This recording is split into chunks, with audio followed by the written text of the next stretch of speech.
Hello, welcome back to mirror work and welcome back to my channel. दिवस 11 मिररवर. आनंदात रहा, राग संतापापासून मुक्त व्हा.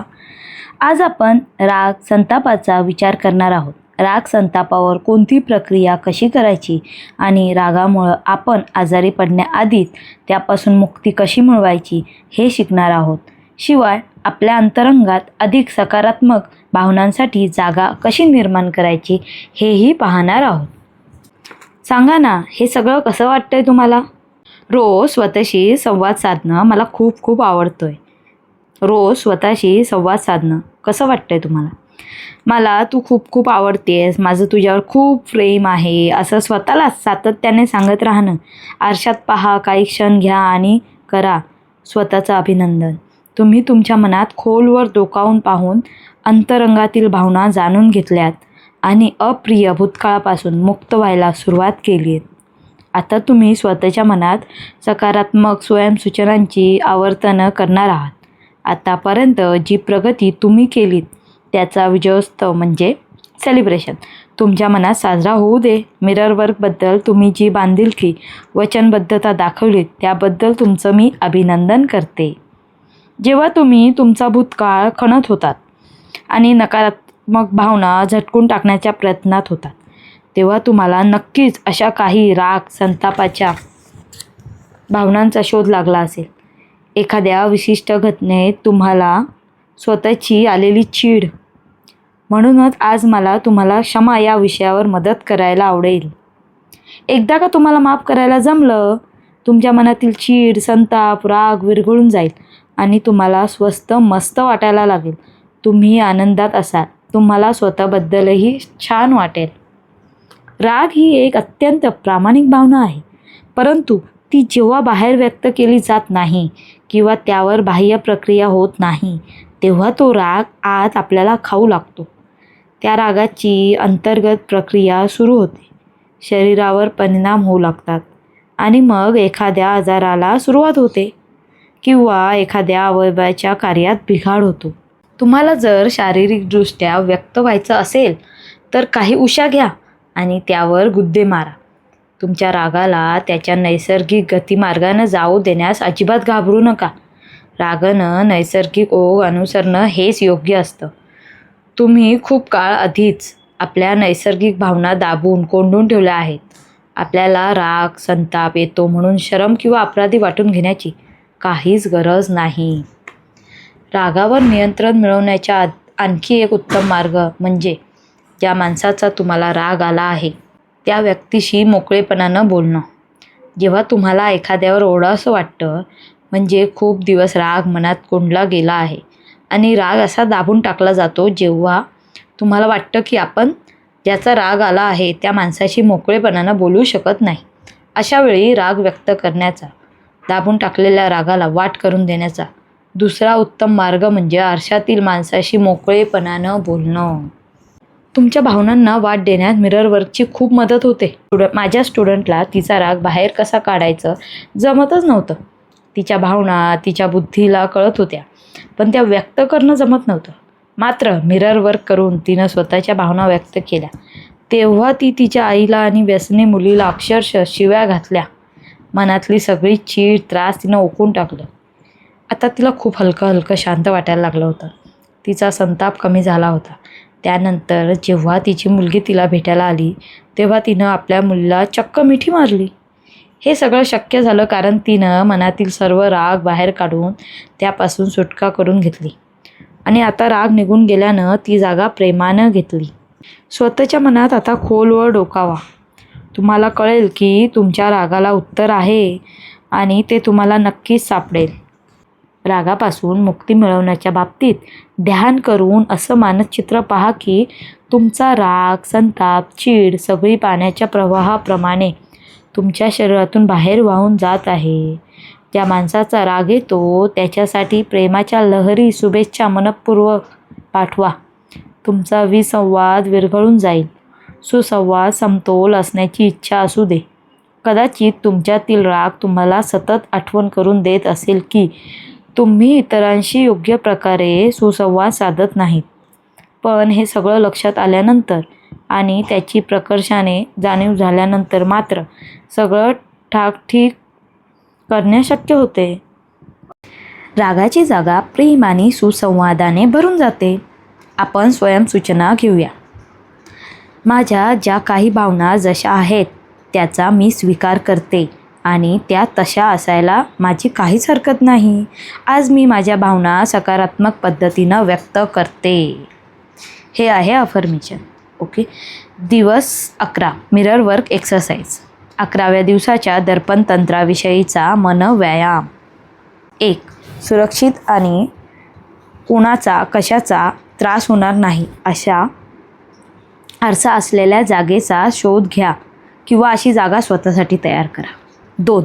आरशात तुमच्या डोळ्यात खोलवर पहा.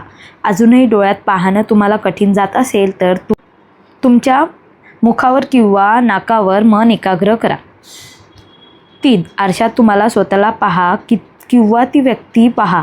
आरशात तुम्हाला स्वतःला पहा किंवा ती व्यक्ती पहा ज्या व्यक्तीनं तुमचं काही बिघडवलं आहे. ते क्षण आठवा जेव्हा तुम्ही खूप रागावला होतात. आता अशा भावनेवर या की राग तुमच्यातून बाहेर पडतो. आता आरशातील त्या व्यक्तीला सांगा नेमका तुम्हाला कशाचा राग आला आहे. तुमच्या मनात असलेला सर्व राग तपशिलावर व्यक्त करा. तुम्ही अशा पद्धतीनं काही बोलू शकता.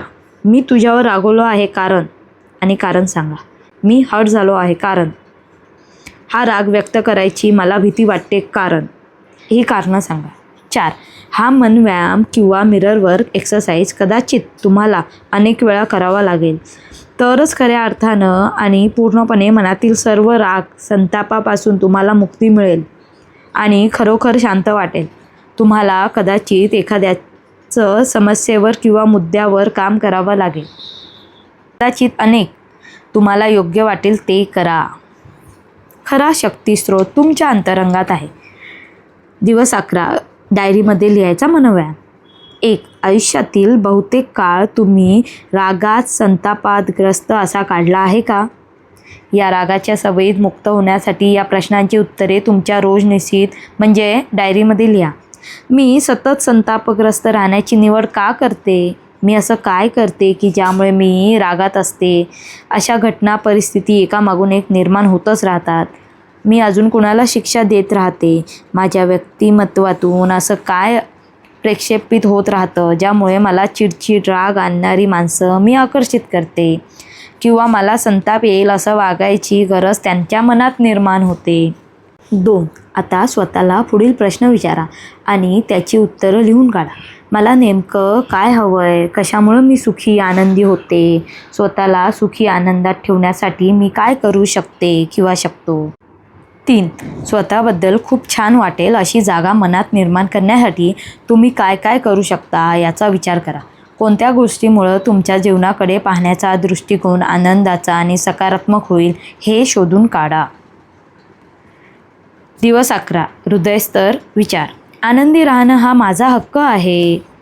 जीवन खूप साधं सोपं सरळ असतं. आपल्या मनातील विचार आणि भावनांनुसार आपण आयुष्यातील अनुभवांची निर्मिती करीत असतो. आपले विचारच अस्तित्व धारण करून जीवनात तसे अनुभव येत राहतात. आपण आपल्या आयुष्याबद्दल जे घडेल किंवा घडत आहे अशी श्रद्धा आणि विश्वास बाळगतो. त्याच गोष्टी सत्य ठरतात आणि आयुष्यात घडतात. खरं तर विचार म्हणजे एकत्र गुंफलेलं काही शब्द. त्यांना स्वतःचा असा अर्थ नसतो. ते आपणच असतो. फक्त आपण स्वतः जो त्या शब्दांना अर्थ बहाल करतो. त्या विचारातील नकारात्मक संदेशावर मन एकाग्र करून आपण त्या विचारांना सार्थ करतो. त्यांना अस्तित्वात आणतो. मनातील भावनांचं आपण काय करतो हे महत्त्वाचं असतं. आपल्या प्रतिक्रिया महत्त्वाच्या असतात. आपण त्या भावनांनुसार कृती करणार आहोत का? आपण इतरांना शिक्षा देणार आहोत का?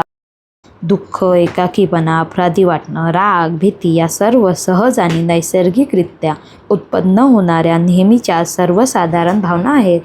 पण जेव्हा आपण आपल्या मनाचा ताबा घेऊन मनावर वर्चस्व गाजवतो तेव्हा मात्र आयुष्य ही युद्धभूमी बनते.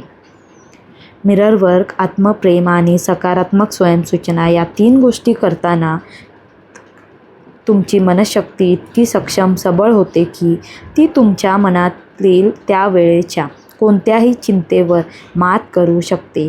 भावनिक जगात प्रसन्नता आणि शांती या गोष्टींना तुम्ही पात्र आहात असं तुम्हाला खरोखरच वाटतंय का? आपण नवीन अफर्मेशन घेऊया. आनंदी राहण्यास मी पात्र आणि लायक आहे. यापासून मला वंचित करणाऱ्या प्रत्येक गोष्टींचा मी त्याग करीत आहे. आनंदी राहणं हा माझा हक्क आहे. दिवस 11 ध्यानतंत्र संजीवक प्रकाश. 11व्या दिवसासाठी असलेली ध्वनी फीड डाउनलोड करा. Audio clip. तुमच्या हृदयात खोलवर पहा आणि हृदयातील तेजस्वी प्रखर चमकणाऱ्या बिंदूचा शोध घ्या. तो खूप सुंदर रंग आहे. तो प्रेम आणि संजीवक शक्तीचा केंद्रबिंदू आहे. हा बिंदू स्पंदन पावतो आहे. त्याचे सूक्ष्म निरीक्षण करा. स्पंदन होताना तो विकसित होतो, विस्तारत जातो. तुमचं हृदय संपूर्ण भरून जाईपर्यंत हा प्रकाश तुमच्या शरीरात पसरत जात आहे. तुमच्या शिरस्थळी आणि हातापायाच्या बोटांच्या टोकापर्यंत या सुंदर तेजस्वी रंगीत प्रकाशानं तुम्ही चमकत आहात. प्रेम आणि संजीवक शक्तीच्या प्रकाशानं निथळत आहात, झगमगत आहात. तुमचं संपूर्ण शरीर या प्रकाशानं स्पंदन पावत आहे, चमकत आहे. स्वतःला सांगा, माझ्या प्रत्येक श्वासाबरोबर मी अधिकाधिक आरोग्यवान, स्वस्थ, निरोगी होत आहे.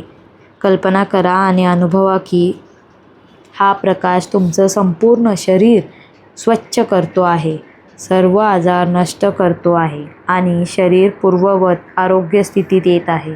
आता अशी कल्पना करा की तुमच्या शरीरातून ही संजीवक शक्ती सर्व दिशांनी प्रक्षेपित होत आहे आणि ज्या कुणाला गरज आहे त्या प्रत्येकाला ती मिळत आहे. केवढी महान सुवर्णसंधी आहे ही, की तुमच्यातील प्रेम, प्रकाश, शक्ती इतरांसाठी उपलब्ध आहे आणि तुम्ही त्या प्रदान करत आहात, वाटत आहात. हा संजीवक प्रकाश आता तुमच्या तेजस्वी शरीरातून हॉस्पिटल, उपचारगृह, अनाथाश्रम, वृद्धाश्रम, मनोरुग्णालय, झोपडपट्टी, गरिबांची वस्ती, इतर अशा अनेक संस्थांपर्यंत पसरू दे. जिथे जिथे निराशा, दुःख, दुर्दशा, आजार आहेत, अशांना शांती, आरोग्य, सुख, स्वस्थ आत्मज्ञानाची गरज आहे. तुम्ही त्या शहरात राहता तेथील घराघरात हा प्रकाश पसरू दे. प्रत्येक घर या प्रकाशाने, प्रेमाने उजळू दे. जिथे जिथे दुःख आणि वेदना, त्रास आहेत, तिथे तिथे हा प्रकाश, प्रेम आणि संजीवक शक्ती पोचू दे आणि ज्यांना ज्यांना गरज आहे त्या सर्वांना सुख, शांती मिळू दे. जगातील अशी एखादी जागा शोधा जिथे संजीवक शक्तीची मदत करणं तुम्हाला आवडेल. ही जागा कदाचित तुमच्या अगदी जवळची पण असेल किंवा दूरची. या स्थानी तुमचं प्रेम, प्रकाश, संजीवक शक्ती एकाग्र करा आणि अनुभवा की आता तिथे सुख, शांती, समतोल झाला आहे. या गोष्टींनी युक्त होऊन त्या स्थानाला पूर्णत्व आल्याचे अनुभवा. तुम्ही निवड केलेल्या या स्थानी प्रेम, प्रकाश, संजीवक शक्ती पाठवण्यासाठी दिवसातील काही क्षण जरूर द्या. जे आपण देतो ते अनेक पटीने आपल्याकडे परत येतं. म्हणूनच प्रेम द्या. हे असंच आहे, हे असंच असतं. तर डे 11 संपलेला आहे. भेटूया डे 12मध्ये. नवीन असाल तर सबस्क्राईब करा आणि हा व्हिडिओ आवडला असेल तर लाईक करा. Thank you so much.